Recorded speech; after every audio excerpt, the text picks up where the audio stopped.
এই ভালোবাসা ও সম্প্রীতি এবং পরস্পর স্নেহ মমতা এগুলো ঠিক থাকার অন্যতম উপায় হচ্ছে উভয় যদি উভয়গুলো সব ঠিকঠাক পাবে, অন্যথায় এই ভালোবাসা সম্প্রীতি সৌহার্দ্য অবলম্বন থাকে। সাংসারিক জীবন এবং পারিবারিক জীবন স্বামী স্ত্রীর মধুর সম্পর্ক নষ্ট হয়ে যায়।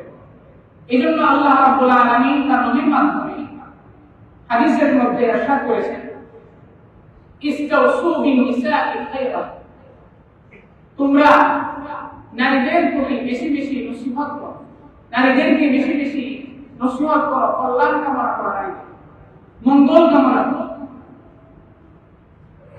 তো আমি যে হকগুলো আপনাদের সামনে উল্লেখ করবো তার মধ্যে সর্বপ্রথম যে হক সেটা হচ্ছে নারীদের সাথে সৎভাবে সুন্দরভাবে বসবাস করা। আল্লাহ তাআলা সূরা নিসা 16 নম্বর আয়াতে ইরশাদ করেন, ওয়াআশিরুহুন্না বিল মা'রুফ, তোমরা নারীদের সঙ্গে সৎভাবে বসবাস করো। ফাইন কারিহতুমুহুন্না, যদি তোমরা তাদের কোনো বিষয়, ফাইন কারিহতুমুহুন্না শাইআন, যদি তাদের কোনো বিষয় তোমরা অপছন্দ করো, ফাআসা আন তাকরাহু শাইআন ওয়া ইয়াজআলুল্লাহু ফীহি খায়রান কাসীরা, হতে পারে আল্লাহ তাদের তোমাদের জন্য কল্যাণ রেখেছেন। তাহলে আমরা যে জিনিসটি বুঝতে পারলাম সেটা হচ্ছে নারীদের সাথে আমাদের সৎভাবে সুন্দরভাবে বসবাস করতে হবে, থাকতে হবে, তাদের সাথে সুন্দর আচরণ করতে হবে। নবী সাল্লাল্লাহু আলাইহি ওয়াসাল্লাম হাদিসে ইরশাদ করেন, ইস্তাউসু বিন নিসা, তোমরা নারীদের মঙ্গল কামনা করো। ফাইন্নাহুন্না খুলিকনা মিন দিলাই, তারা পুরুষের পাঁজরের হাড় থেকে সৃষ্টি করা হয়েছে। ওয়া ইন্না আ'রাদা শাইইন ফি দিলাই আ'লাহু, আর এই পাঁজরের মধ্যে সবচেয়ে বাঁকা হাড় হলো পাঁজরের যে উপরের অংশ আছে, এই উপরের অংশ পাঁজরের সবচেয়ে বাঁকা। রাসূল বলেন, ইন্না হাত্তা তুকিমু, তুমি যদি ওই পাঁজরের হাড়টাকে সোজা করতে চাও, কাসারটাও তাহলে তুমি ভেঙে ফেলবে। ওয়া ইন তাওয়াক্তাহু, আর তুমি যদি সেই হাড়টাকে সেভাবেই রেখে দাও, সেভাবেই যদি রেখে দাও, তাহলে কোনো অবস্থাতেই সেটাকে আর ঠিক করতে পারছো। এই জন্য রাসূল সাল্লাল্লাহু আলাইহি ওয়াসাল্লাম কি বলছেন, ইস্তাউসু বিন নিসা, তোমরা নারীদের মঙ্গল কামনা করো। তাহলে বুঝতে পারলাম আমরা যে বিষয়টি সেটা হচ্ছে নারীদেরকে সোজা করতে যাচ্ছে, অথবা কিছুই বলছি দুটোটাই নারীদের জন্য ক্ষতিকর এবং নারীদের জন্য উপকারী। কোনো অবস্থাতে উপকারী নয়, অপকারী, ক্ষতিকর হবে। এমন অবস্থা আমরা তো আমাদের সমাজের মধ্যে দুইটা অবস্থা দেখি। এক নম্বর অবস্থা হচ্ছে হয়তো ধরে বিদায়, আর না হয় একেবারে ছেড়ে দিয়ে যায়, তোমার যা মনে চায় তাই করো।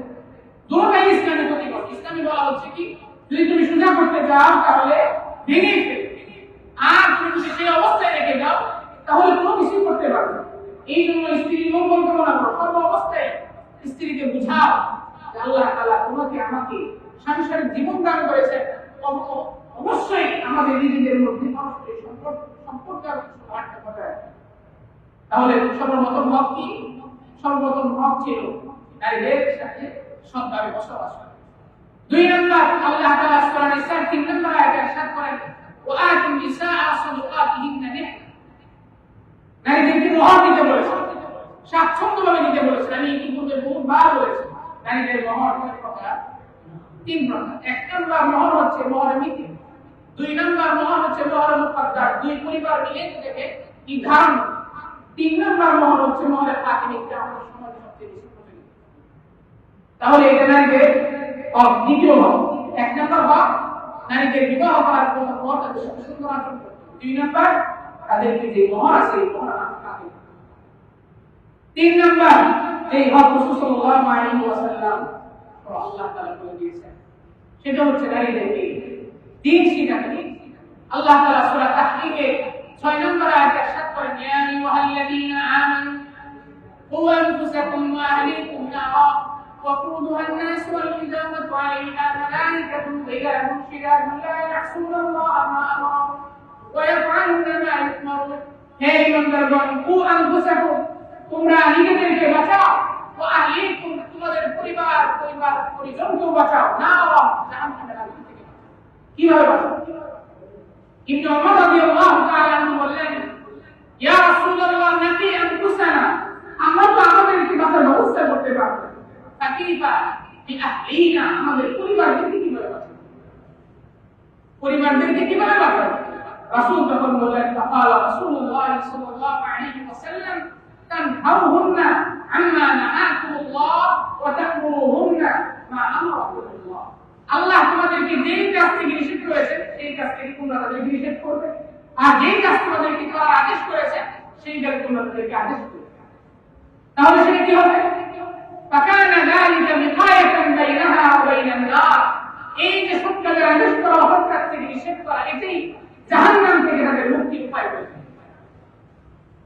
রাসূল সাল্লাল্লাহু আলাইহি ওয়াসাল্লাম কে যখন ওমর রাদিয়াল্লাহু তাআলা বললেন যে আমরা তো আমাদের বাঁচার ব্যবস্থা করতে পারবো কিন্তু আমাদের পরিবারের ব্যবস্থা তো আমরা করতে পারবো না, বলছেন সৎ কাজে আদেশ দিতে হবে, অসৎ কাজ থেকে নিষেধ করতে হবে।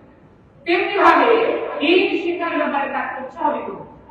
আমি ইতিপূর্বে আলোচনা করেছিলাম রাসূল কারীম সাল্লাল্লাহু আলাইহি ওয়াসাল্লাম বলেন কিভাবে আমরা আমাদের দ্বীন শিখাবো, কিভাবে তাকে দ্বীনের প্রতি উৎসাহিত করব।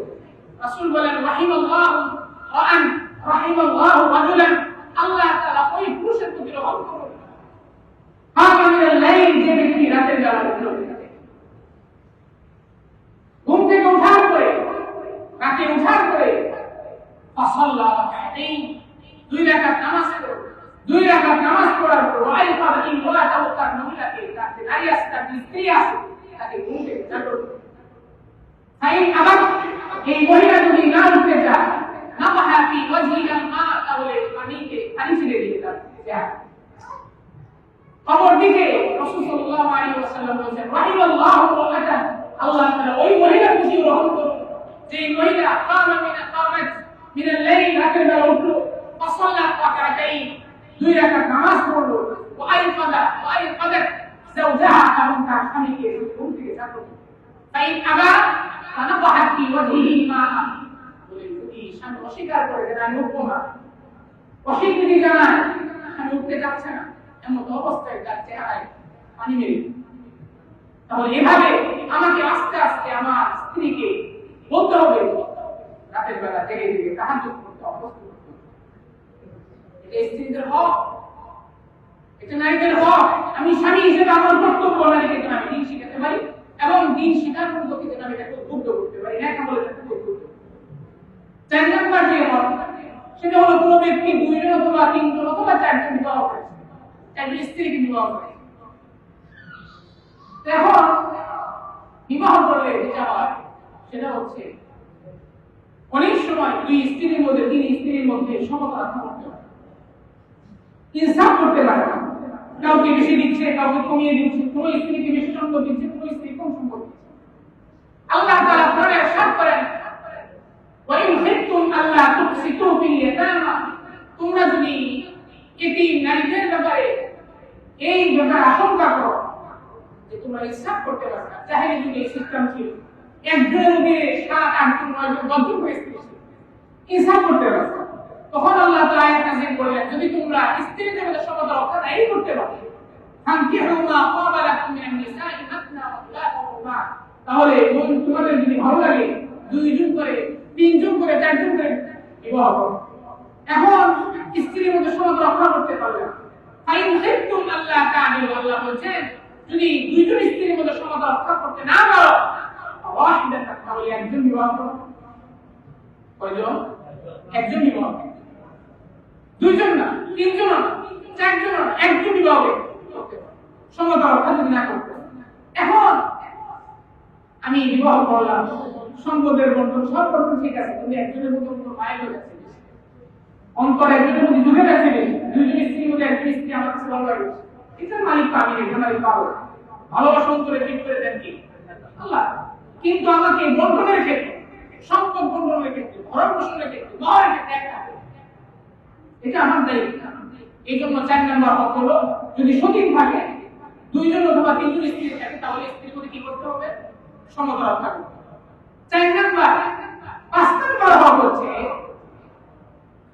শরীয়তে যে বিষয়টা স্বীকৃতিযোগ্য, অর্থাৎ স্ত্রী এমন কোনো অপরাধ করে ফেলেছে যেটা শরীয়তে শাস্তি দিতে বলে নাই, এমন অপরাধ যদি স্ত্রী করে থাকে তাহলে তার প্রতি স্বীকৃতি দেওয়া হয়, কোনো কিছু না বলে মাঠ ভর না করা। যেমন কথা উদাহরণ নিজের ঘর থেকে পাকড়ে নিয়ে যাওয়ার সময়, রান্নাঘরে নিয়ে যাওয়ার সময় কোনো পাখি ফেলে দিচ্ছে, গ্লাস ফেলে দিচ্ছে, কোন জিনিসপত্র ফেলে দিয়ে ভেঙে ফেলছে, আমি হঠাৎ করে তাকে জোরে সরে গালি দিলাম, প্রহার করলাম। রাসূল সাল্লাল্লাহু আলাইহি ওয়াসাল্লাম বলেন, লা ইয়াকরাত মুমিনুন মুমিনাতান, কোন মুমিন পুরুষ যেন কোন মুমিন নারীর প্রতি বিদ্বেষ পোষণ না করে, ইন কারিহা মিনহা খুলুকান, যদি তার কোন আচরণ, তার কোন চরিত্র তার কাছে খারাপ লাগে, হতে পারে রাদিয়া মিনহা, আপনার খারাপ আচরণ তার ভালো লাগে। এই জন্য শরীয়তে যে বিষয়টা শিক্ষিত যোগ্য করে দিয়েছে, অর্থাৎ শরীয়তে যে শাস্তির যোগ্য না, আমিও যেন স্বামী হিসেবে স্ত্রীকে শাস্তি না, কথা কি সবাই বুঝতে পারছেন? যে বিষয়টা শরীয়তে শিক্ষিত যোগ্য, শাস্তি দেওয়ার কথা বলে নেয়, একটা অবাক হতে পারে, আমার কাছে তো এই ধরনের কোনো জিনিস ভেঙে দেবে না, পানির মধ্যে যে কোনো জিনিস ফেলে দিতে পারে, শরীয়ত এখানে শাস্তি দিতে বলে। এখন আমি ওটা ফেলে দিল কিনা, বাজার থেকে কিনা আনতে হবে বিধায় আমি তাকে এমন মারধর করলাম, কোনো খুশি জায়গায় এসে কোনো খবর। এই জন্য আল্লাহ সাল্লাল্লাহু আলাইহি ওয়াসাল্লাম বলেন, যদি স্বামীর কাছে স্ত্রীর একটা দোষ অপছন্দ হয়, হতে পারে আরেকটা গুণ তার মধ্যে আমার আছে, যে গুণটা এই জন্য স্ত্রীকে সেই কারণে প্রহার করে। 6 নাম্বার যেই হক স্ত্রী আছে সেটা হচ্ছে, আমরা অনেকেই আছি এমন সারাদিন বাইরে থাকি, স্ত্রীর সাথে সামান্য কথা বলার সময় বলতে পারি। এখন স্ত্রী যখন কথা বলে, আমি তার কথা কিন্তু কর্ণপাতই করি, কোনো কথাই তার শুনি না। এমন অবস্থায় বলেন, তুমি কি স্ত্রী মনে খুশি হবে নাকি মনে ক্ষুণ্ণ হবে? ব্যথা পাবে না আরাম পাবে না শান্তি পাবে? বলেন কষ্ট পাবে। রাসূল কারীম সাল্লাল্লাহু আলাইহি ওয়াসাল্লাম একবার আয়েশা রাদিয়াল্লাহু তাআলা আনহা নিকট 11 জন নারীর বিবরণ শোনাচ্ছিলেন। সর্বশেষ যে 11তম নারী যার বিবরণ হলো, ওয়াজাদানি ফি আহলি হুনাইমাতিন বিশিদ্দি, যে এক মহিলা তার বিবরণ দিচ্ছে যে আমাকে আমার স্বামী খুব দরিদ্র পরিবারে পেয়েছে। ওয়াজালানি ফি আহলি সাঈদ ওয়া আকিদ ওয়া দারিস ওয়া নাহকি, কিন্তু বিবাহ করার পরে আমাকে এমন এক ধনী পরিবারে নিয়ে আসছে, যেই পরিবারে ঘোড়া আছে, যেই পরিবারে উট আছে, যেই পরিবারে বকরি আছে, যেই পরিবারে সবসময় কষ্ট শব্দ আছে। এরপর রাসূল সাল্লাল্লাহু আলাইহি ওয়াসাল্লাম স্ত্রী রাসূল সাল্লাল্লাহু আলাইহি ওয়াসাল্লাম বর্ণনা করেছেন সেই বিবি, সেটা হলো ফাইন্দাহু আকুলু ওয়ালা উকাব্বাহু, বলে তার কাছে আমি আমার কথাগুলো বলতে পারতাম, ওয়ালা উকাব্বাহু, কিন্তু আমাকে তিনি গালি দিতেন, আমার সেই কথাগুলোকে তিনি অপছন্দ করতেন না। তাহলে বোঝা গেল স্ত্রী যেন স্বামীর কাছে কথা, নিজের কথা ব্যক্ত করতে। আমাদের যেমন হাজারো কথা ভিতরে থাকে, স্ত্রীদের ভিতরেও এমন হাজারো কথা লুকাইতে থাকে, যেটা অন্য কাউকে বলতে পারে না। বলতে পারলে কার কাছে বলবে? অন্য পুরুষের কাছে বলবে নাকি স্বামীর কাছে বলা উচিত? স্বামী যদি কথা সেটা না শোনে, তাহলে স্বামী কারণে স্ত্রী কষ্ট পাবে না পাবে। এই জন্য আমি স্বামী হিসেবে আমার দায়িত্ব হচ্ছে স্ত্রী এই হক অন্তত আদায় করা। আমি যেন স্ত্রীর কথাটাকে মনোযোগ সহকারে শ্রবণ করি। রাসূল সাল্লাল্লাহু আলাইহি ওয়াসাল্লাম ওই ঘটনার করে বলছেন যে ওই যে এমনতম নারী, যে নারী স্বামীর বিবরণ দিচ্ছে, বলে আমি হলাম আয়েশা, ওই স্বামীর মতো যে স্বামী এইরকম কাজ করেছে। এই জন্য এই স্ত্রীর কথাটাকে মনোযোগ সহকারে আমাকে শুনতে হবে। আমি যদি শুনি, হতে পারে অনেক কথা এমন থাকে যেটা আমাদের পারিবারিক সমস্যা, সংকট, শারীরিক সাংসারিক বিষয়টাকে স্বাভাবিকভাবে সুন্দর করে করবে এবং সমাজে আমরা শান্তিতে বসবাস করব। 7 নাম্বার যে হক, সেটা হচ্ছে আমরা অনেক সময় রাগান্বিত হওয়ার কারণে স্ত্রী অনেক সময় মারধর করি, অথবা বলে দিই যে যাও তুমি অমুক ঘুরে চলে যাও, অমুক জায়গায় থাকো।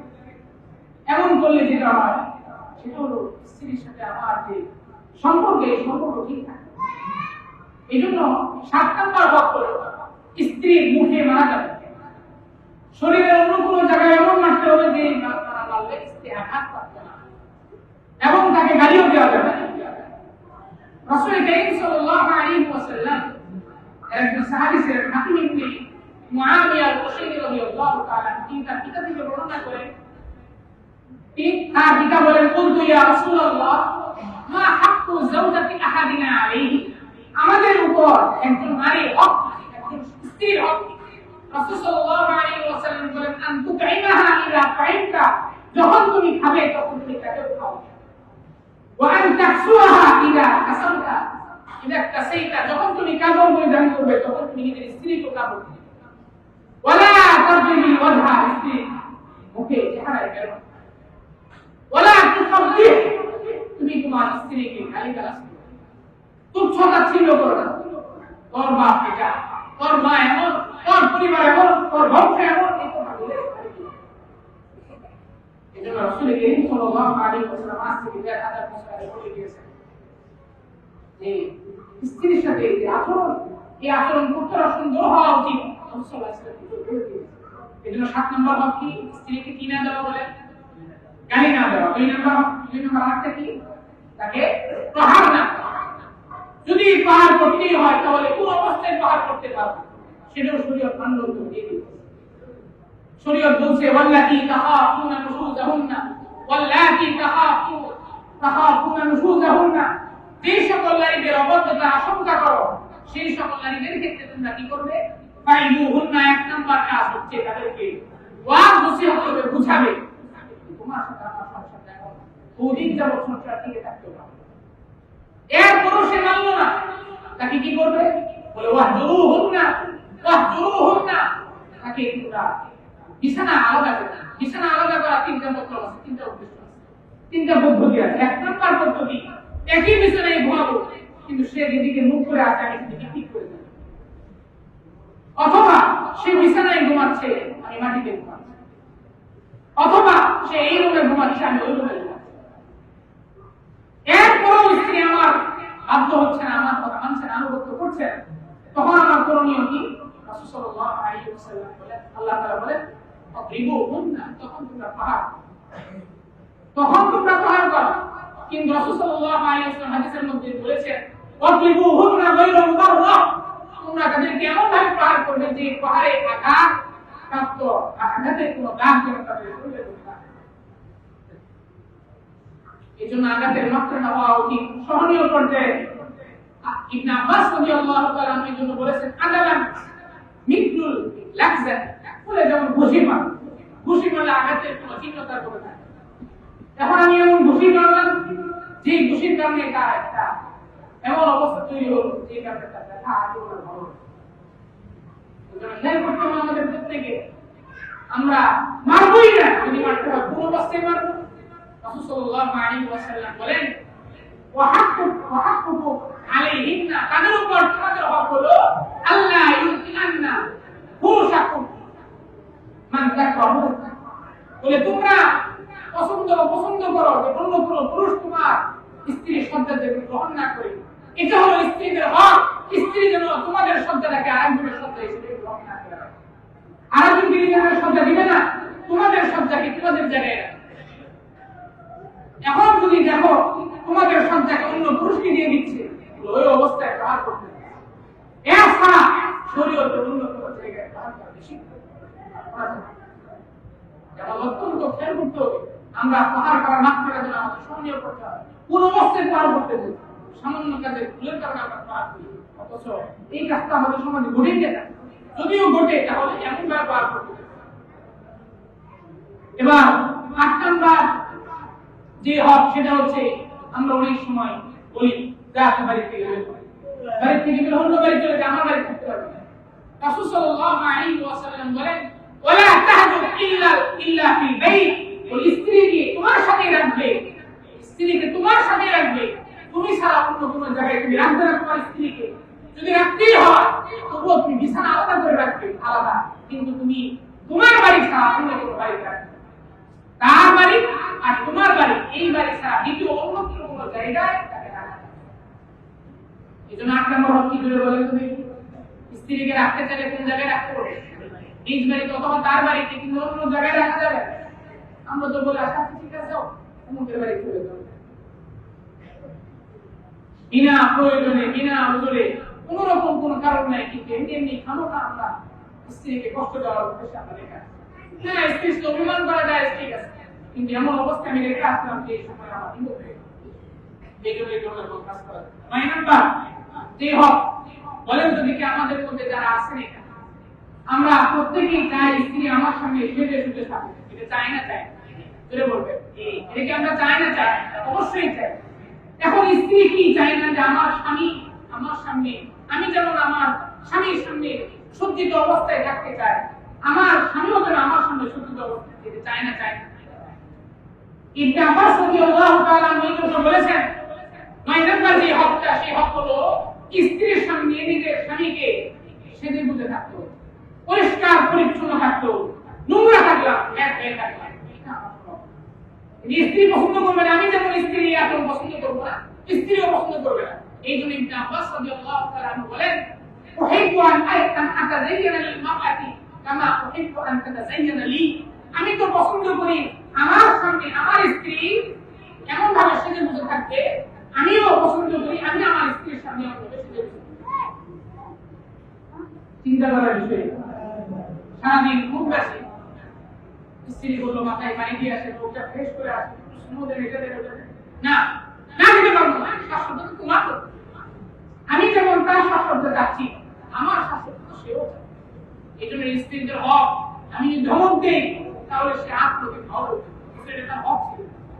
কারণ তার হক যেমন আমি যেমন চাচ্ছি যে সে আমার সঙ্গে সেজে বসে থাকুক, আর সেও তো চায় যে আমিও তার সাথে সেজে বসে। 10 নম্বর যে হক সেটা হচ্ছে তাকে সময় দিতে হবে। আমি সারাদিন বিবাহ করে ব্যস্ততার মধ্যে কাটাই, খুব ব্যস্ততা। উসমান ইবনে মাসউদ রাদিয়াল্লাহু তাআলা বলেন, মান ইসতাতাআ মিনকুমুল বাআতা ফালিয়াতাযাওয়াজ ইয়া মা'শারাশ শাবাব। হে যুবকেরা, তোমাদের মধ্যে যাদের বিবাহ করার সক্ষমতা আছে ফালিয়াতাযাওয়াজ, সে যেন বিবাহ করে। কেন? বলে ফাইন্নাহু আমাদু লিল বসর, কারণ যখন বিবাহ করবে অন্য নারী থেকে নিজের দৃষ্টিকে হেফাজত করতে পারবে। 2 নম্বর কি, ওয়া আহসানু লিল ফারজ, এবং নিজেদের যে লজ্জাস্থান আছে এই লজ্জাস্থানের হেফাজত। আর যদি এমন সে না করতে পারে তাহলে ফাআলাইহি বিসসাওম, তাহলে সে যেন রোজা রাখে। ফাইন্নাহু লাহু বিজাউন, কারণ রোজা যখন রাখবে তখন তার শাহওয়াত কাজ করবে, শাহওয়াতটা সে দমন করে রাখবে। অন্যদিকে উসমান রাদিয়াল্লাহু তাআলা সারাদিন নামাজ পড়তে, রোজা রাখতে, স্ত্রীকে তেমন সময় দিতেন না। রাসূল সাল্লাল্লাহু আলাইহি ওয়াসাল্লাম তাকে বললেন, আদিকতা আন সুন্নতি, তুমি কি আমার সুন্নাত থেকে বিমুখ হয়ে গেলে? আমার সুন্নাত হলো আনা উসাল্লি ওয়া আনাম, আমি নামাজ পড়ি, ঘুমায়, ওয়া আসুমু, রোজা রাখি, ওয়া আনকিহু, বিবাহ করি। এখন তুমি বিবাহ করে স্ত্রীকে সময় দিচ্ছ। অথচ রাসূল সাল্লাল্লাহু আলাইহি ওয়াসাল্লাম কি বলছেন এরপরে, হে উসমান ইবনে মাসউদ, ওয়া ইন্না লি আহলিকা আলাইকা হাক্কান, তোমার উপর তোমার যে স্ত্রী আছে তার হক আছে। কি আছে জোরে বলে? হক আছে। এই হক আমাকে আদায় করতে হবে। আমি সারাদিন বাকি, আমি সারাদিন অন্য মেয়ে দেখতেছি, আমার স্ত্রী দেখা হবে, আমার স্ত্রীকে বাদ রেখে আমি অন্য স্ত্রীকে দেখছি, অন্য মহিলাকে দেখছি, আমার নিজের স্ত্রীকে দেখছি। স্বাভাবিক প্রক্রিয়ায় আমার স্ত্রী যে আমার বিদ্বেষ তৈরি হয়েছে। অথচ স্ত্রীর হক ছিল এটা যে আমি তাকে সময় দিই, আমি যেন তার কাছে থাকি। 11 নম্বর যে হক সেটা হচ্ছে স্ত্রীর প্রতি কোমল আচরণ করতে হবে, মাঝে মধ্যে বিনোদনও করতে হবে, খেলাধুলাও করতে হবে, তো সবই করতে পারে। স্ত্রীর সাথে বিনোদন করা এটা বলেছে। عن عائشة رضي الله عنها قالت كان الحبش يلعبون في كرامه. رسول صلى الله عليه وسلم স্ত্রী আয়েশা রাদিয়াল্লাহু তাআলা আনহা বলেন, আপনারা সবাই জানেন রাসূল সাল্লাল্লাহু আলাইহি ওয়াসাল্লাম তার স্ত্রীকে কত বছর বয়সে বিবাহ করেছেন? আয়েশাকে 6 বছর বয়স তুলে নিয়ে গেছেন তো 9 বছর বয়স। ছোট ছিলেন না বড় ছিলেন? ছোট ছিলেন। আয়েশা রাদিয়াল্লাহু তাআলা আনহা বলছেন, কিছু যুবক খেলাধুলা করছিল বর্ষায়। ফাসাতানি রাসূলুল্লাহ সাল্লাল্লাহু আলাইহি ওয়াসাল্লাম, রাসূল সাল্লাল্লাহু আলাইহি ওয়াসাল্লাম আমাকে আরাম করে ধরে রাখছিলেন। জিলতু আনজুর, আমি ওই দৃশ্য দেখতেছিলাম, তারা খেলাধুলা করতেছে। হাত্তা মা আনসারিফ কুনতু আনসারিফ, এমনকি আমি যতক্ষণ পর্যন্ত ফিরে না যেতাম রাসূল সাল্লাল্লাহু আলাইহি ওয়াসাল্লাম এভাবে আমাকে ধরে রাখতেন। এরপর আয়েশা রাদিয়াল্লাহু তাআলা আনহা বলছেন, ফাকতুরু ফাদরাল জারিয়াতিস হাদিসাতিস সিন্নি, তাহলে তুমি অনুমান করতে পারো, তোমরা অনুমান করে না একজন কম বয়সী মেয়েদের কেমন আমল করতে দরকার। আমার কথা কি সবাই বুঝতে পারছেন? তাহলে স্ত্রীর সাথে বিনোদন করা এটা কি রাসূল সাল্লাল্লাহু আলাইহি ওয়াসাল্লামের সুন্নাত না সুন্নাত? সুন্নাত। এটা কি অনেকে আমরা খারাপ মনে করি? না, স্ত্রীর সাথে চলে যায়, স্ত্রীর হক, এটা স্ত্রীদের হক। আমি তো স্ত্রীদের হক কোন রকম বাধাগ্রস্ত করব না, কোন অবস্থায় বাধাগ্রস্ত করব না, তার সাথে বাধাগ্রস্ত করাটা উচিত। আবার হাদিসের মধ্যে আয়েশা রাদিয়াল্লাহু তাআলা বললেন, কুনতু আলআবু বিল বানাতি ইনদা রাসূলিল্লাহ সাল্লাল্লাহু আলাইহি ওয়াসাল্লাম, আমি রাসূল সাল্লাল্লাহু আলাইহি ওয়াসাল্লামের কাছে থাকাকালীন সময়ে পুতুল নিয়ে খেলা করতাম। ফাসাওয়াহিবু লি ইয়ালআবনা মাই, আমার কিছু সাথীও সঙ্গী ছিল যারা আমার সাথে খেলাধুলা করত। ফাকানা রাসূলুল্লাহ সাল্লাল্লাহু আলাইহি ওয়াসাল্লাম ইযা দাখালা, রাসূল সাল্লাল্লাহু আলাইহি ওয়াসাল্লাম যখন প্রবেশ করতেন, ইয়ানফাইনা মিনহু, তখন ওই সমস্ত সাথী সঙ্গীরা যারা ছিল আমার সাথে করতে বলেছিল, তারা সবাই লুকিয়ে পড়ত। তখন রাসূল কি করতেন? আইসাররিহুন্না ইলাইয়া ওয়া ইয়ালআবনা মাই, রাসূল সাল্লাল্লাহু আলাইহি ওয়াসাল্লাম তাদেরকে ওই যে লুকায় পড়ত, তাদেরকে সেখান থেকে বের করে না আমার সাথে খেলাধুলা লাগে। সুবহানাল্লাহ বলবেন, শুনতে পেরেছেন কি পরিমাণ খেলাধুলা করতে শুরু করত? তাহলে স্ত্রীর সাথে বিনোদন করা স্ত্রীর হক, যেমন তো আমাদের কষ্ট হয়, কিন্তু স্ত্রীর সাথে বিনোদন করা, আনন্দ করা, হ্যাঁ, নরম ব্যবহার করা। 12 নম্বর,